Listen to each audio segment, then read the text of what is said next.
रविवार का दिन था। संध्या समय अभिनिवेश दो तीन मित्रों के साथ अपने घर की छत पर बैठा हुआ था। आपस में हास परिहास हो रहा था। अदिति का आगमन इस परिहास का विषय था।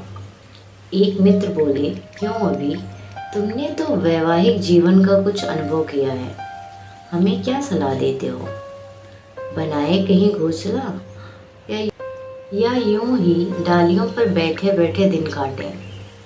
पत्र पत्रिकाओं को देखकर तो यही मालूम होता है कि वैवाहिक जीवन और नरक में कुछ थोड़ा सा ही अंतर है।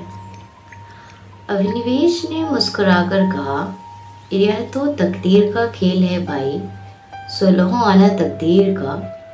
अगर एक दशा में वैवाहिक जीवन नरक तुल्य है तो वहीं दूसरी दशा में वर्ग में कम नहीं। दूसरे मित्र बोले, इतनी आजादी तो भला क्या रहेगी? अभिनिवेश ने कहा, इतनी क्या, इसका शतांश भी ना रहेगी।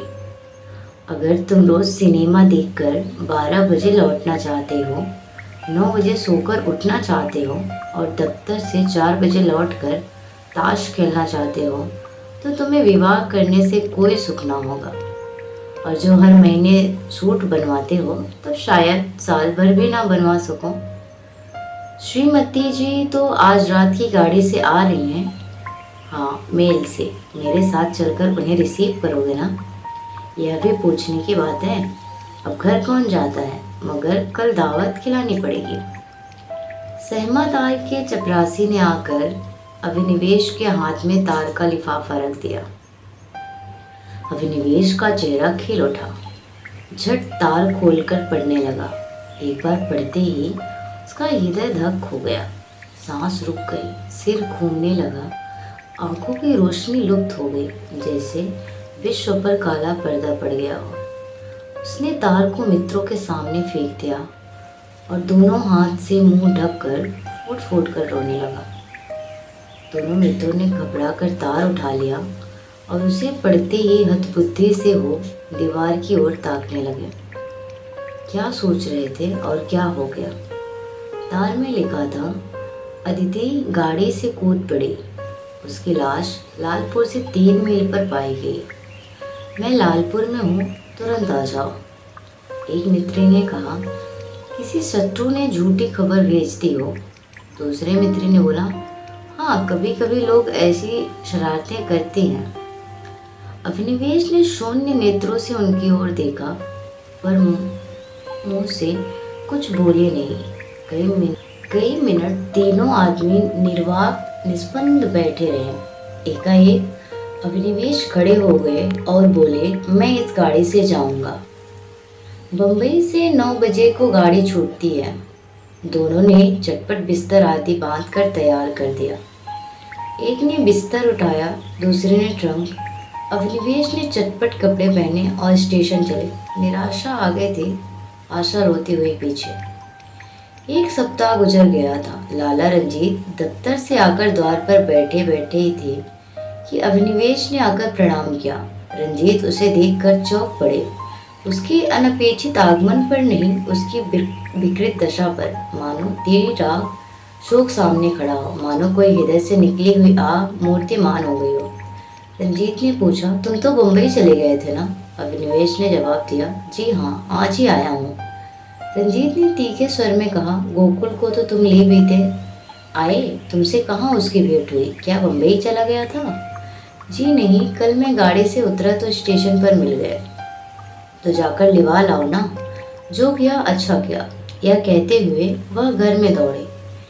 एक क्षण में गोकुल की माता ने उसे अंदर बुलाया। वह अंदर गया तो माता ने उसे सिर से पांव तक देखा। तुम बीमार थे क्या भैया? अभिनिवेश ने हाथ मुंह धोते हुए कहा, मैंने तो कहा था चलो, लेकिन डर के मारे नहीं आते। और था कहाँ इतने दिन? कहते थे देहातों में घूमता रहा। तो क्या तुम अकेले बम्बई से आए हो?